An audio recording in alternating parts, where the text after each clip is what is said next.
Ladies and gentlemen, good day and welcome to the Q3 FY21 earnings conference call of Caplin Point Laboratories Limited, hosted by Haitong Securities. As a reminder, all participant lines will be in the listen-only mode, and there will be an opportunity for you to ask questions after the presentation concludes. Should you need assistance during the conference call, please signal an operator by pressing star then 0 on your touchtone phone. Please note that this conference is being recorded. I now hand the conference over to Mr. Amey Chalke, Pharma Analyst at Haitong Securities. Thank you, and over to you, sir. Thank you. Welcome all to 3Q FY21 earnings call of Caplin Point Laboratories. From the management side, we have Mr. C.C. Paarthipan, Chairman, Mr. Vivek Paarthipan, CEO, Dr. Sridhar Ganesan, Managing Director, Mr. Muralidharan, CFO, Mr. Satyanarayanan, Deputy CFO, and Mr. Vinod Kumar, Company Secretary. Over to you, Vivek. Thank you, Amey. Hello and good evening, everyone. We're pleased to welcome you all to our earnings call for Q3 and our 9-month results. Please note that a copy of all our disclosures are available on the investor section of our website and as well as the stock exchanges. And also, please do note that anything said on this call which reflects our outlook for the future or which could be construed as a forward-looking statement must be reviewed in conjunction with the risks that the company faces. With that, I would like to hand over the floor to our chairman, Mr. Paarthipan, to take it on. Good evening, ladies and gentlemen. Welcome to our earnings call. At the outset, some of the key milestones of the past and present. Cash and cash equivalent stand at 426 crore as against the revenue of 796 crore. Here the cash is more than 50% of our revenue. Number 2, cash flow from operations for the last 9 months stand at 223 crores as against 44 crore in the last year. Consistent growth in top line, EBITDA and bottom line. Caplin, a turnaround story, reaching the status of second position as a wealth creator in the last decade by selling simple generics and semi-regulated markets of South America, that too in a smaller geography. This news appeared in Economic Times on the 31st December 2020. And we also secured the position of 36th among the top formulation companies of India and 759th position among the 1,000 pharma companies of the world, as per Thoraia's report. The above messages reflect how we perform as a mid-sized company compared to our peers. And then Caplin is a debt-free company, which you are aware, and there is no bad debts also in the market subsidiaries. Now the benchmarks of present and future. Caplin is on the cusp of significant change in creating a tech architecture. The CNBC TV has featured that Caplin as the #1 company in India across all industries with regard to R&D spend as a percentage of revenue in the last 5 years. Today we have 2 API R&D and 2 formulation R&D and 1 CRO for clinical studies with close to 400 scientists working in our company. We have developed 25 to 30 unique injectables APIs, unique injectable APIs for the US market, which can also be sold in various other markets of the world. We are in discussion with an API company for acquiring the facility, failing which we will start our own API plant immediately. Our new API facility is not only for the injectables but also for OSD and oncology. We have already bought the land. I think it's 18 acres in a place called Terua Industrial Estate, which is next to our injectable plant. Our API R&D team has already identified close to 600 APIs, which we are planning to manufacture from the key starting material to API, which means we will not only manufacture the API, we will also manufacture the KSM and intermediates which alone could prevent the dependence of external companies or countries. Our formulation injectable R&D has developed many simple and complex molecules which are in various stages of registration. Further, our oral solid dosage R&D has developed more than 100 products which are in various levels such as translations, filing, and registration in several parts of South America. Our CRO is all set to file the document in February that will trigger inspection for US FDA, and we are very positive that we would get our approval mostly in 6 months from now. Now, let us look at the various projects of future. We recently bought 4 ready-made buildings measuring 152,000 square feet, which came from an auction. These buildings were constructed by a pharmaceutical company which became an NPA, subsequently went to surface. We already started the design drawings, and we are ready to go for an oncology plant for tablets, capsule, and injectables for regulated markets in this building. We are in fact sure of completing and starting the commercials in 18 months from now. We also have plans to go for OSD and the hormone plant for regulated markets, and the entire funding for our capex will be from our internal accruals. Now let me highlight the changes of capex in Caplin Steriles. The second line for liquid injectables is already on stream and the commercial started. Number 2, currently we have sufficient capacities for liquid injectables vials and ophthalmic production.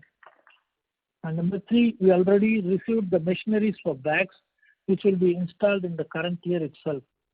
Number 4, we will start our PFS sections and the second line of expansion for Lyo in 2022. And we also have plans to go for a dedicated line for emulsions in 2023. Once we complete the installation of all these segments, we'll probably one of the best company of our size to have many segments of injectables area, which will be instrumental for a mega growth in North and South America. Now let me highlight the major opportunities for future. We now have 2 legs of the pharmaceutical business. One is the business model differentiation in various markets, in the private market especially.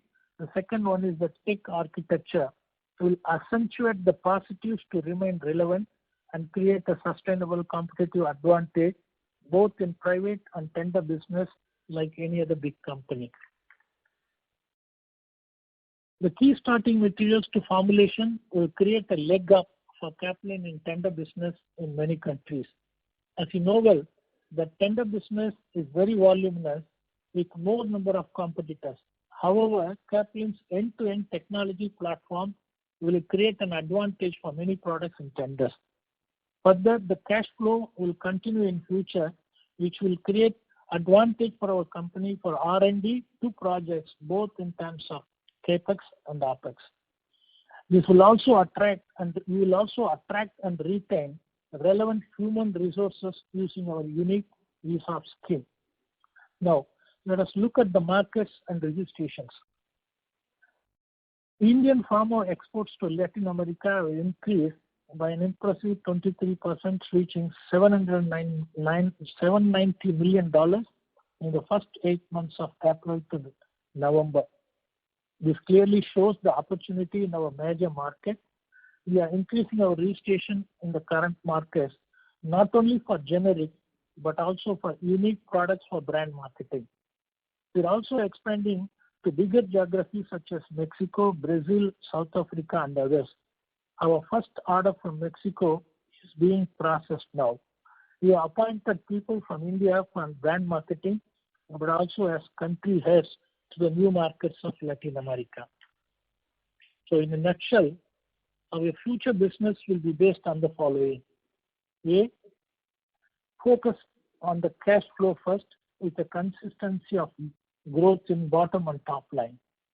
B, add new revenue stream every year. C, key cost Keep cost under control while keeping an eye on quality, integrity, safety, and security. D. Enrollment of key people for the next level. E. Efficient allocation of capital for various projects, right from KSM to APA and complex molecules for regulated market, and also fast track registration to achieve the break-evens for the new projects. Finally, we'll also pull the plug when it's not making any sense. Thank you. Thanks to all of you. Thank you. Should we open the floor for Q&A session now? We'll just give a very brief update on the US business, and then we can open up the floor, please. All right, you may proceed. Yeah. So, as Chairman has indicated, I'll just give a little bit more in-depth details on Kaplan Steriles, which is our US unregulated market business. We've been having some pleasant surprises in terms of approvals. In fact, when we conservatively earmark around 11 to 14 months per product for approval, we've had 3 approvals in very quick succession, one in 9 months, one in 10 months, and the other one, very surprisingly, in 6 months itself. So we've had 3 very quick approvals recently, and we are putting together plans to launch these products as soon as possible. So basically, in total, we have launched 7 products in the US so far, and then the next 5 to 6 products will be launched in the coming 3 to 4 months. Our capacity in our vial line 1 is running at a high level, and vial line 2, even though it is new, it is starting to get filled up with when it comes to capacity for both the commercial products and the exhibit batches. We are putting together plans to have the next 2 lines, as the Chairman did explain in his note. The other 2 lines are going to be 1 vial line with high lyophilization capacity, which will probably come on stream sometime next year. And then the following year, we are going to have a completely dedicated line for injectable emulsion. We are getting into good partnerships now for all the products that have been approved.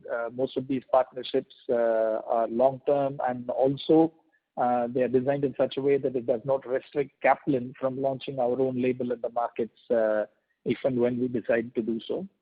When it comes to market share for the products where we are present for more than 2 years, we're at about 7 to 10% on an average, 7% for products where there are more than 8 or 9 competitors, 10 and above for products where we have about 5 or less. Of course, we would like that to be at least 10 to 12% for all the products overall, and we are working towards that with our partners. Going forward, starting from this year itself, most of the products that we will be filing will have some amount of complexity involved, because we have completed most of our products which were considered as simple solutions. Now we are getting into the complex products. It could be emulsions, it could be suspensions, and it could be products that are difficult to manufacture also. We are going to be filing our first 3 ophthalmic products by Q2, Q3 of this year. And we are also making good progress when it comes to non-US markets. We've already signed up a partner with JAMP Pharmaceuticals for Canada, and we're in advanced discussions with companies for entry into South Africa, Brazil, and Australia within the next few months, partnerships that I'm talking about. When it comes to revenues, this year we have seen that there is a significant increase in terms of product revenue, which is understandable considering we've been launching products in the markets, and there is a little bit of a reduction in terms of milestone revenue. But going forward, this will be the case because our more significant revenues will be coming from product launches and product supply, and milestones will start to reduce, but will be replaced by what we call a profit share, because almost all of the partnerships that we are having right now, we are doing a profit share where the net profit will be shared with us from the front end. That's it for now. I'm sure there are people waiting with questions, so we can open up the floor for questions right now, please. Thank you very much. We will now begin with the question and answer session. Anyone who wishes to ask a question may press star and one on the touchtone telephone. If you wish to remove yourself from the question queue, you may press star and two. Participants are requested to use handsets while asking a question. Anyone who would like to ask a question, please press star and one at this time. Ladies and gentlemen, we will wait for a moment while the question queue assembles.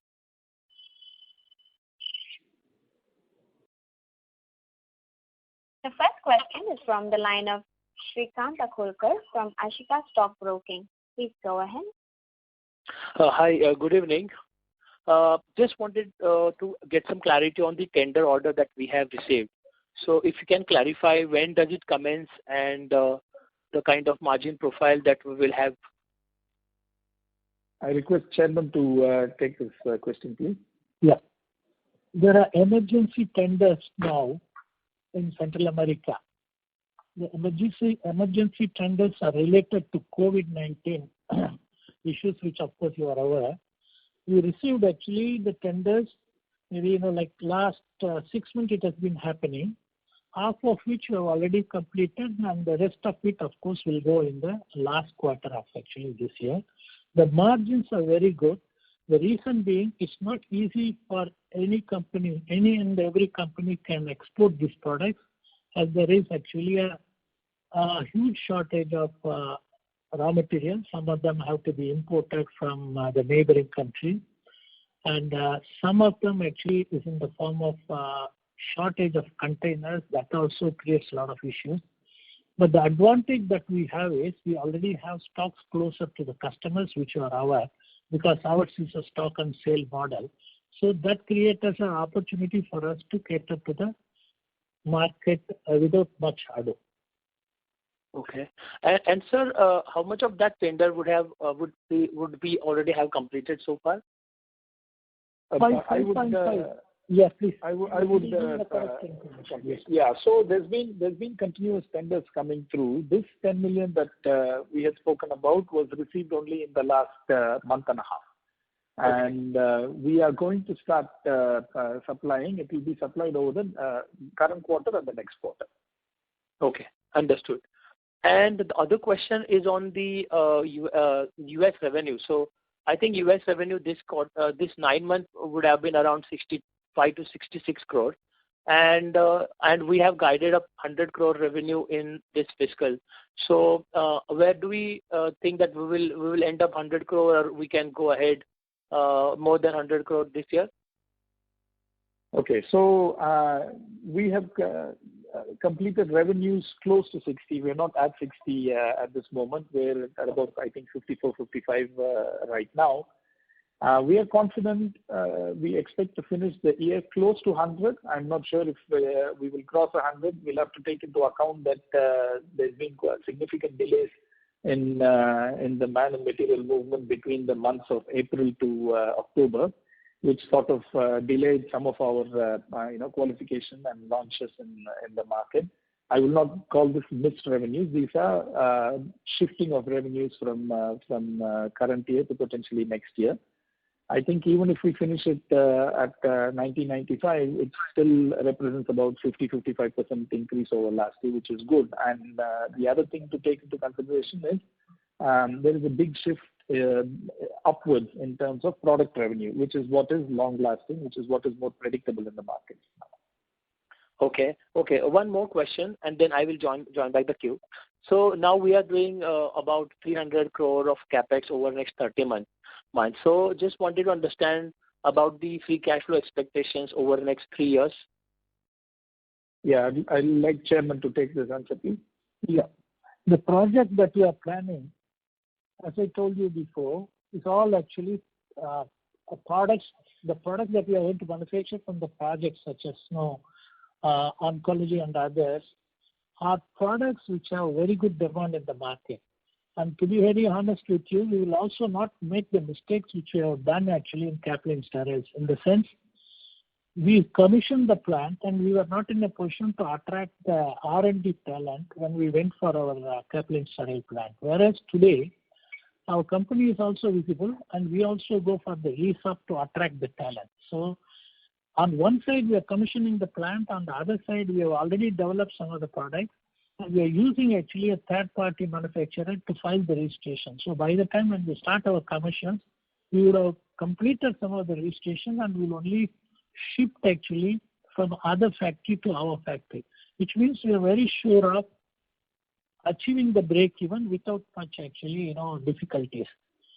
So we are sure that we will be in a position to maintain the current ratios. We are very sure for the next 2 years. After that, starting from 2023 and 2024, we expect a mega growth actually for Caplin Point. So we can deliver the free cash flows even after 300 crore capex over the next 3 years. Yes, we are sure of actually a cash flow. It may be little higher or lower. That of course, that we'll have to wait and see. What is important, our focus will be more on cash flow. But at the same time, when we start investing more and more in the facility, it may be slightly lesser, but we will never go for borrowing. It will be only from the internal accruals. Any project that we do here on, it will be only from the internal accruals. So whether we achieve the same level or slightly lesser, it's not going to affect actually the company's future. Okay, understood. I will join back the queue. Thank you. Thank you very much. Thank you. The next question is from the line of Sonia Lalwani from Pareto Capital. Please go ahead. Hello. Thank you for the opportunity, sir. So my first question, so I have a few questions. First question is, company, you have been alluding to new product launches post 2 to 3 years, focus on tender business, proportion of branded business getting increased, and even injectables to LATAM. So given that Caplin has considerable understanding of LATAM market, how much incremental growth we can expect from all these initiatives in the LATAM market in next 2 to 3 years time frame? If you can quantify some of these initiatives. Okay, I'll take this call. So there are three business that you have mentioned. One is the tender business, brand business, and injectables.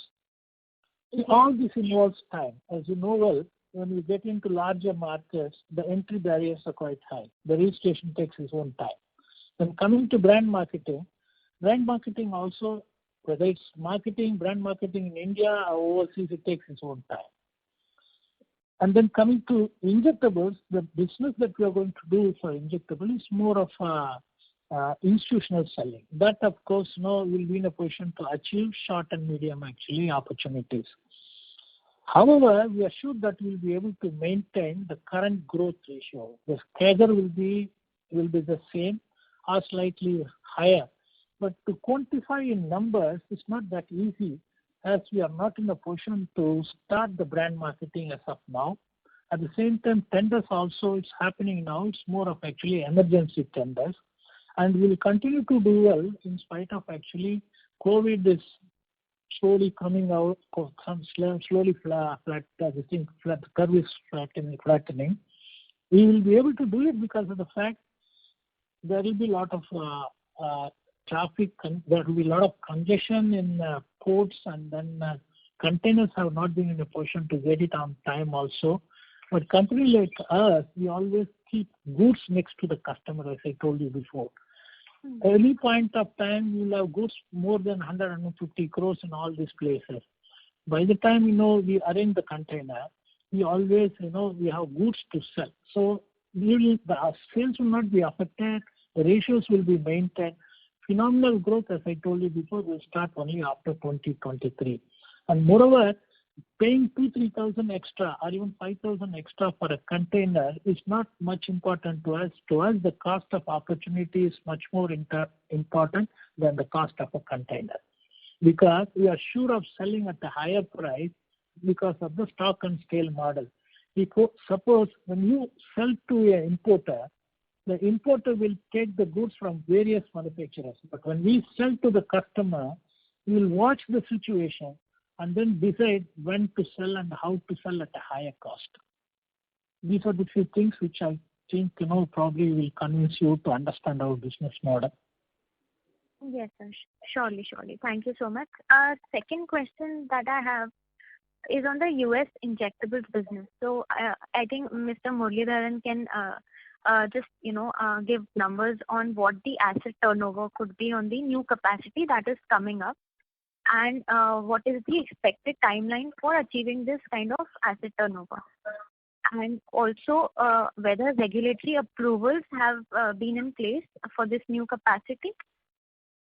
I will just answer the second part of the question. So, as per FDA guidelines, if you're adding an additional vial line, in our case it's a vial line, right? So when you're adding an additional vial line, as long as it is under the same building, under the same quality system, and they call it the FEI number, Facility Establishment number, as long as it's under the same quality system, then it is only an annually reportable change. So we'll need to just inform FDA that we have added another line, so it doesn't require a new inspection.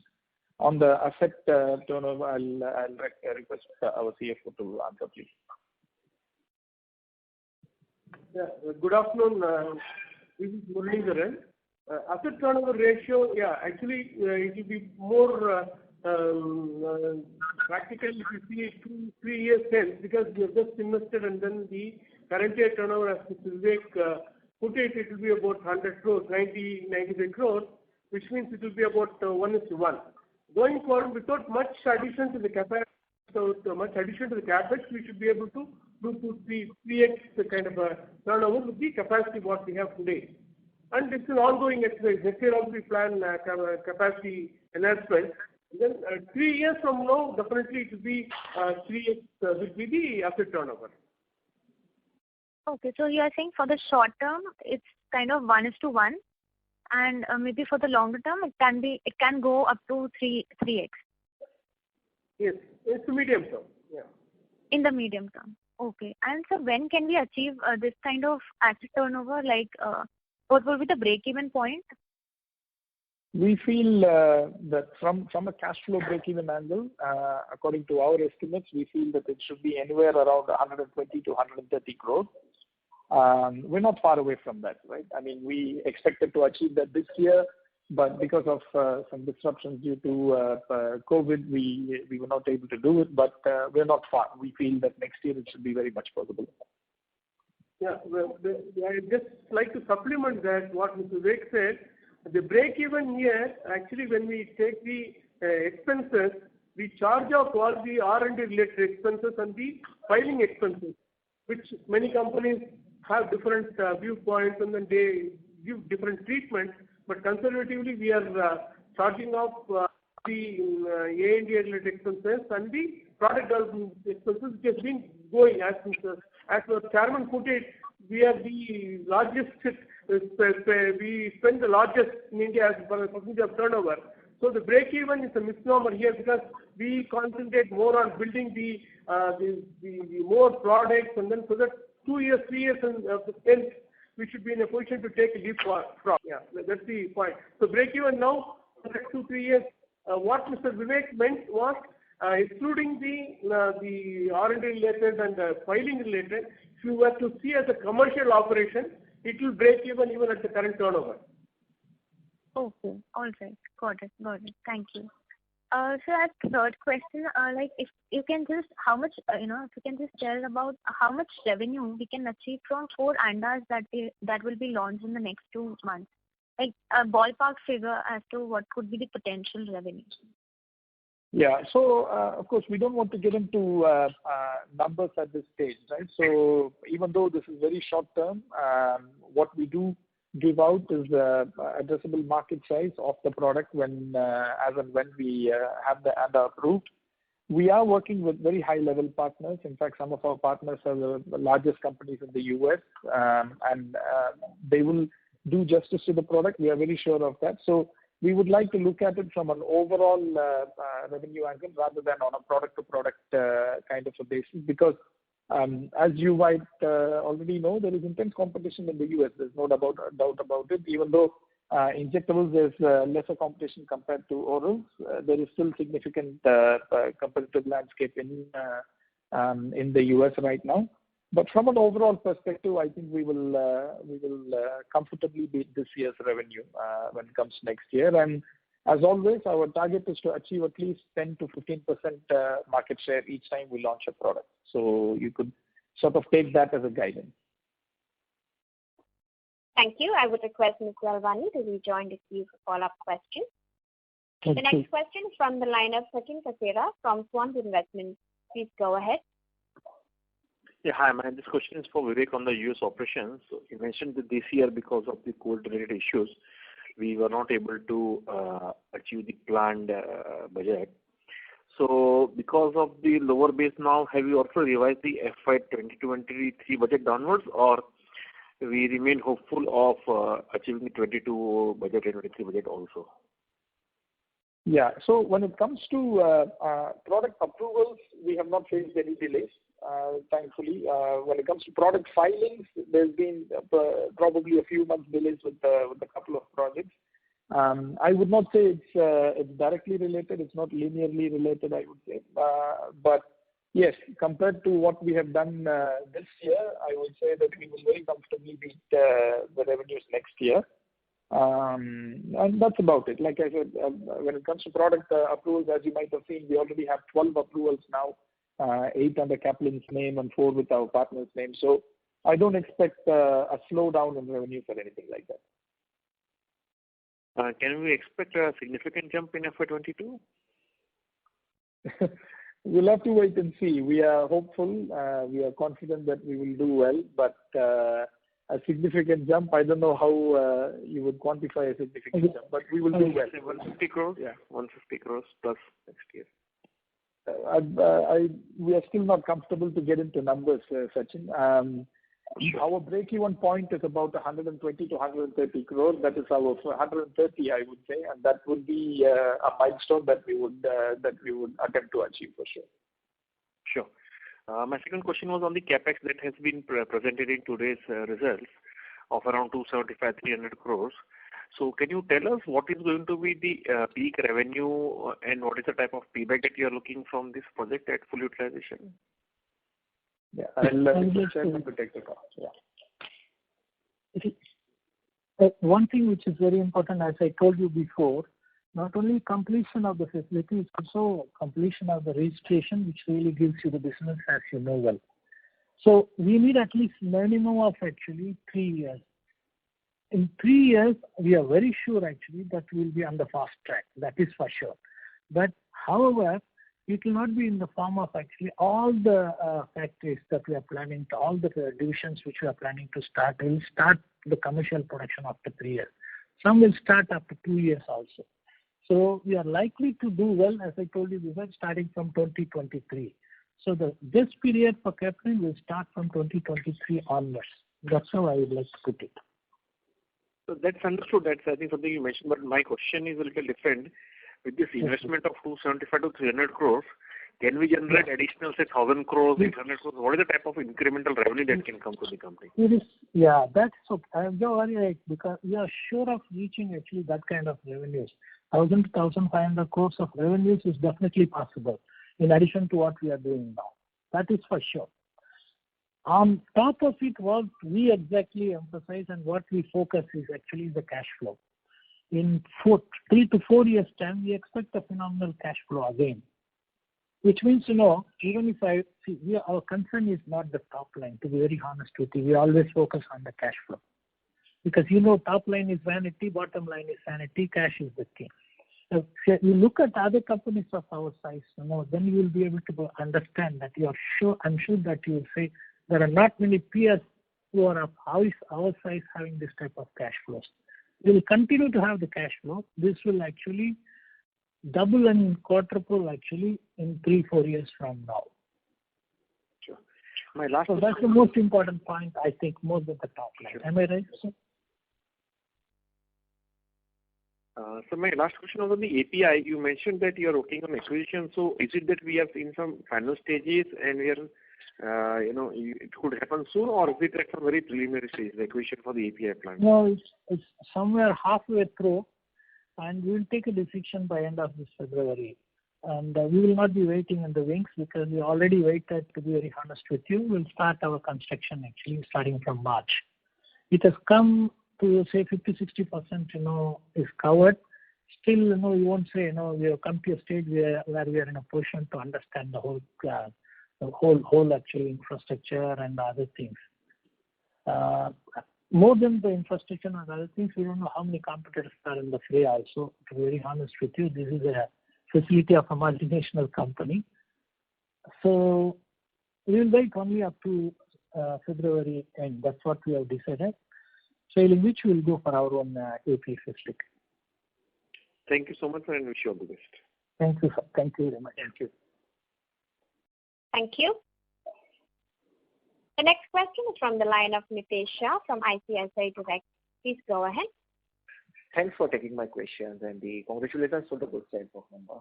I just have one question. Your expansion on the Latin America was delayed because of the COVID travel restriction. So what is the current position and when we can see the ramp up in the Latin American market? Yeah. Expansion in the sense, the registration is on. The only thing, there is one market which I consider as the best market because I have traveled to this particular market several times, that is Mexico. The business already started. However, there is a market which we know when we get into it, we will be able to create a niche in that particular area. So that's one thing I would say is delayed because I have not been in a position to travel. But the advantage that we have today, unlike other companies of our size, we have people, working to the tune of 500 to 600, subsidiaries. So they have been working actually continuously even during COVID time. On top of it, my son who lives in this part of the world, actually he is taking care of the marketing also along with the professionals. The delay with regard to the new geographies, yes, it has happened. Not in the current market or not in the form of increasing the registration in the current business markets. It has happened only in the bigger geographies. And hopefully, it will be over in the next 3 to 6 months' time, maximum. The day we find the effective actions, we'll be there in the market. So which major market are you looking? Mexico and which other markets are you looking? To me, it's Mexico. Brazil is definitely the biggest market. But at the end of the day, where we are in a position to generate more revenue is the biggest market to us. Am I right? Because Brazil maybe is one of the best markets. It's true, the biggest market. But for us, it's definitely possible and definitely better than other markets in the sense that we will be able to generate more revenue, more cash flow while getting into Mexico. About the US injectables, are you planning to leverage this Latin American markets with the injectables portfolio you have in the US, or it's a totally separate?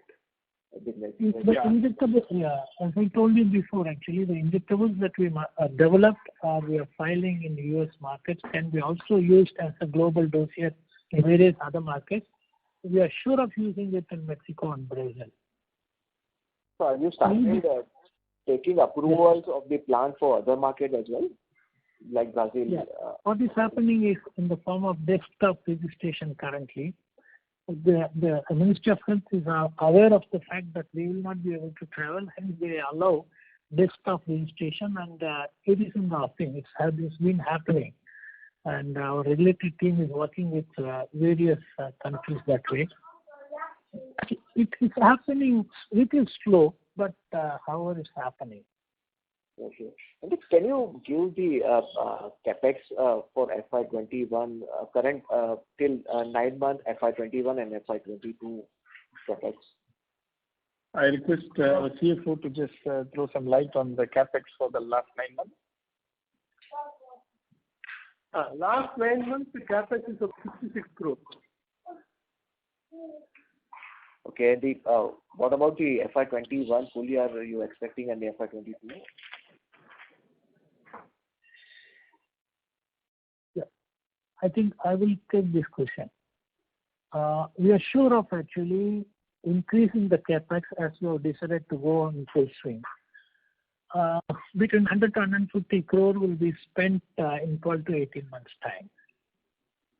Okay. That includes the inorganic opportunity you are looking, or If that happens, as you rightly put it, no, if that happens, it will be much more. It will be much more. Okay. Okay. And what size are you looking as an opportunity, inorganic opportunity? More than the size, we are not very keen on the top line of some company, to put it very straight. We want to see whether we'll be in a position to launch our APIs in the US market. That's our first priority. Second, are we in a position to go for actually some of the APIs which can be used in our current formulation business of South America? So if that particular company is doing good business in some areas, that also makes sense. But to us, the first priority is to see whether it's going to be a meaningful fit for our own products. If that suits to us, then we'll go for it. Otherwise, even if it is like a company which is doing very good business, we will not be in a position. We're not very keen to go for that one. Okay. Okay. Thanks a lot. Thank you very much. Thank you very much. Thank you. The next question is from the line of Sonia Lalwani from Pareto Capital. Please go ahead. Thank you so much, sir, for allowing the follow-up. I have, two more questions. So you are saying that premix injectable bag line will be ready for installation, and even the pre-filled syringe line will be added. So if you can throw some light on what is the market potential for us in the market for this? Yeah. The premix bag is a very specialized area, and this is something that will, very few people in India manufacture. To my knowledge, not more than 3 or 4 companies manufacture this product. And this is a concept which is,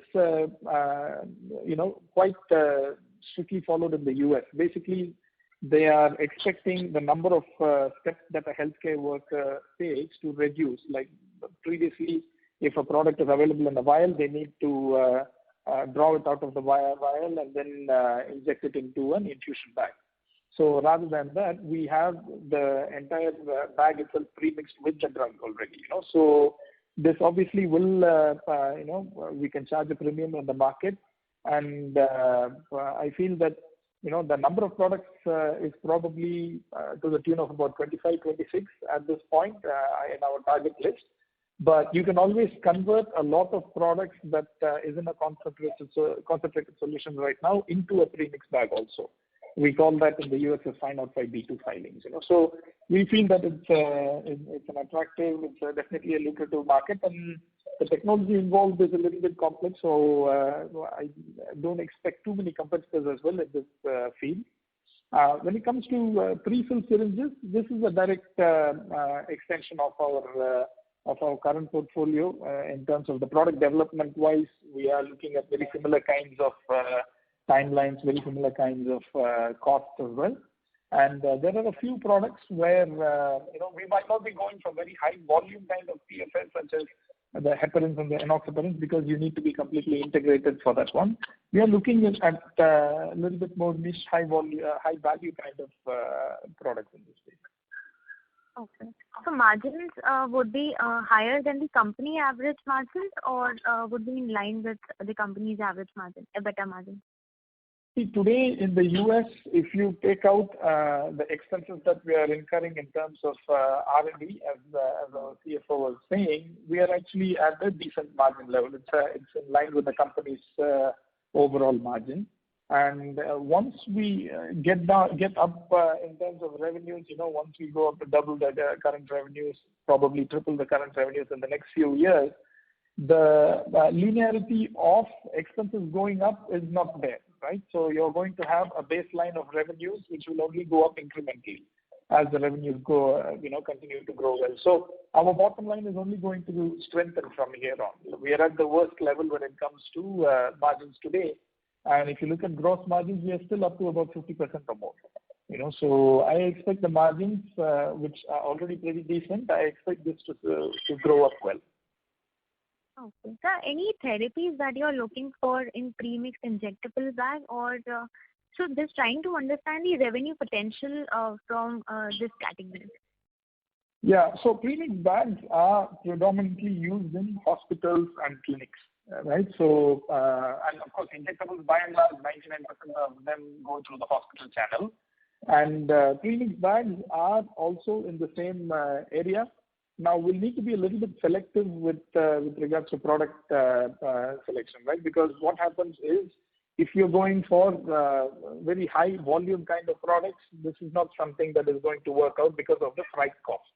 It's very expensive to transport large volumes, especially they call it transporting water on water, right? So we don't want to do that. We want to go for slightly more niche products. In fact, a couple of products that we already have in the market in terms of a vial, we want to extend that into a pre-filled premix bag as well.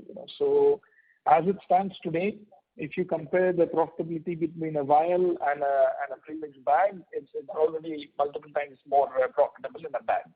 So yeah, the revenue potential is good, but product selection, we need to be a little choosy as well. Okay, got it. Second question is on the margin expansion that we can expect from the backward integration of APIs that we are currently doing. So if you can throw some light on what is the potential for our margin expansion from this? Okay, I will take this question. If you look at most of the big companies, they are all into backward integration, forward integration, and then that's how only they are in a position to actually make things happen. One is their margins are good because they control their key starting material, intermediates, API, and then they have their own CRO to do this BBA studies, everything. So that's exactly in the one which we are planning to do also. So we are also sure that we will be in a position to improve our margins, because this is not something actually which is a path which has not been taken, which is not a new one, which is already actually a path which big players have already gone into it. So we're very sure of the margins. Yeah. In addition to what Sharan was saying on the backward integration, especially for US, margin is one part of it. Definitely, you will see an expansion in margins, because typically what happens with injectable API is, because it's small volume, we are forced to buy at high prices from third-party manufacturers. So when it's your own, it's obviously cheaper, number one. But more than that, the continuity of supply is very, very important in this field, because for most of the generic injectables, if someone is selling at $1, and then if you're cutting the price down to 80 cents, that really doesn't move the needle for a front end, let's say a hospital or a GPO or any other wholesale buyer. What they're more interested in is, if they sign a contract with this person, will you be able to continue supply for the next 3 to 4 years? Now, when you go with a package that says that you're also the API manufacturer and you're also the formulation manufacturer, that gives them a lot more confidence to sign up with a party like us, which is what many of the large companies are doing, where for products that they are strong in and products where they have continuity, they almost always have backward integrated API. All right, perfect, sir, perfect, got it. Also, if I can just squeeze in one more question. Please. Yeah, so could you talk a bit upon CRO leg of the company in terms of its significance in say in the overall revenues or of the company? If you can just speak more about that. Okay. The CRO business is mainly for our own actually internal use. I would like to highlight actually the importance of CRO like this. There is a country is considered as the second largest market for Indian companies in Latin America. Most of the OSDs which are in the tender in that particular country, one has to go for BBA studies. For example, I don't want to mention the name of a company. There is one company which participated in the last tender for one product. The name of the product is atorvastatin. They got it actually for the one product. Actually, they got a business of 40-45 crores. So the purpose of going for BBA studies and the purpose of going for the API is to add value to our product and get into tenders, so that the volumes and the value will be both actually high. Okay. Got it. So it's basically to support the existing products of the company. Exactly. Okay, sir, that's it from my side. Thank you so much. Thank you very much. Thank you. Thank you. The next question is from the line of Shrikant Akolkar from Ashika Stock Broking. Please go ahead. Hi. Thanks for giving me opportunity again. Just wanted to understand, now we are pouring in Mexico. So is there any possibility of you sharing the kind of opportunity and when the operations are going to start? Okay. Mexico is one country where the registrations are like any other big geography, any other bigger geography. But the advantage that we have today, my elder son went to Harvard actually for a course called OPM. What is the course, Vivek? OPM. Both of them went to that one. Some of his classmates in Mexico, they have facilities in Mexico. These are people who are not in a position to sell the products very effectively. For example, the API which they choose, it seems to be expensive.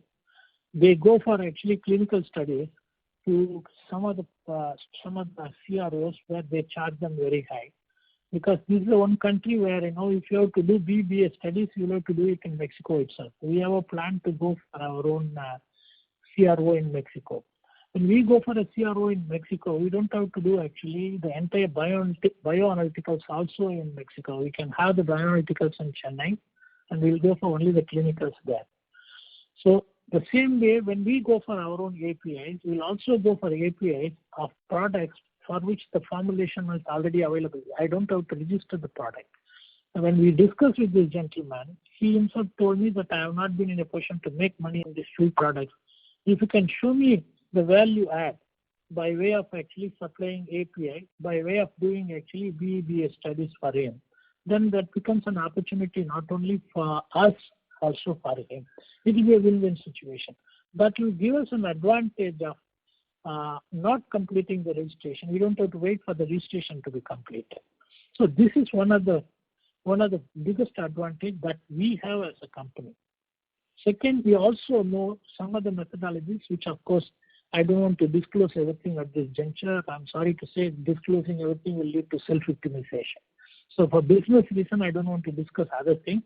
We are very confident and we are very sure that we will become a fit when we enter Mexico. What is important at the end of the day is an effective action, and we will travel there and we will do our business very shortly. Okay. Another question is on the operating expenses in the US. So if we can get the 9-month expenses and the recent quarter expenses, operating expenses that we have incurred in the US. The expense level is pretty much the same as what it was last year, Shrikant. There was a little bit of a dip, I would say, in the first quarter and probably second quarter also. But the expense level remains the same. From here on, it may marginally go up in terms of fuel and power expenses because we are running 3 lines if you consider the ophthalmic line as well. But I would say it is a marginal increase. It will not be a huge increase compared to last year. Is it possible to quantify the current number as a last quarter number? Of course, I think our CFO or deputy CFO, one of them, can throw some light if they have the numbers ready on hand. Okay. Okay, I will take it offline. Thank you so much. All the best. Thank you. Thank you.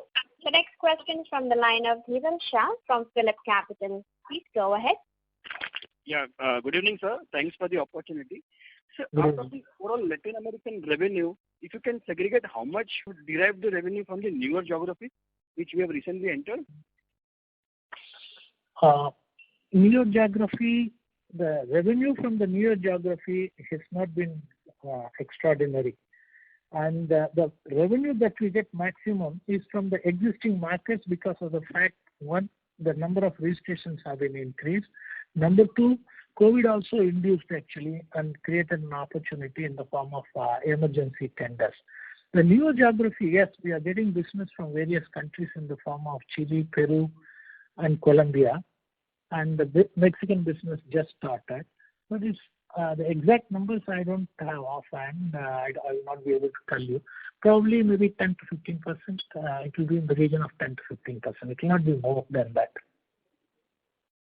Okay. And so what is your, this quarter we have seen a sharp improvement in gross margin, but somehow it has not been reflected in the EBITDA margin improvement. I would request our CFO to answer to this question. Yeah, a couple of things have contributed to that. If you see the operating expenses, about 6.6 crores is the increase in operating expenses in the current quarter. This is predominantly contributed by R&D, increase in R&D expenses, and also one of annual site fees, facility fees, which we pay for the US FDA, which is about 2.5 crores. The rest is all R&D expense increase is there. So that is the reason why the EBITDA margin, even though there's an increase in contribution margin, it is not flowing down. Okay, so can we expect this 25 crore kind of a run rate for employee cost? Sorry, I didn't get your question properly. Can you repeat it? Sir, can we expect this 25 crore kind of a run rate for employee cost, as we have seen sharp rise in YOY? Year on year, we have already explained in the previous quarter's calls as well. This is because the subsidiaries in the Latin American countries have come into fold only during this year. The major one is the Guatemala entity, which has come from 1st of April. And as I also mentioned in the last call, there will be increases for two reasons. One, the nominal increases what is being offered to the existing employees. And also, we are adding people in the research and development and so on and so forth. The organization is looking at future projects, so that will be there. But it will be in tandem with the revenue growth. Actually, it will not, as a percentage of revenue, we don't expect any major increase in terms of employee costs. Okay. And sir, lastly, how is the competitive intensity in the US injectable business?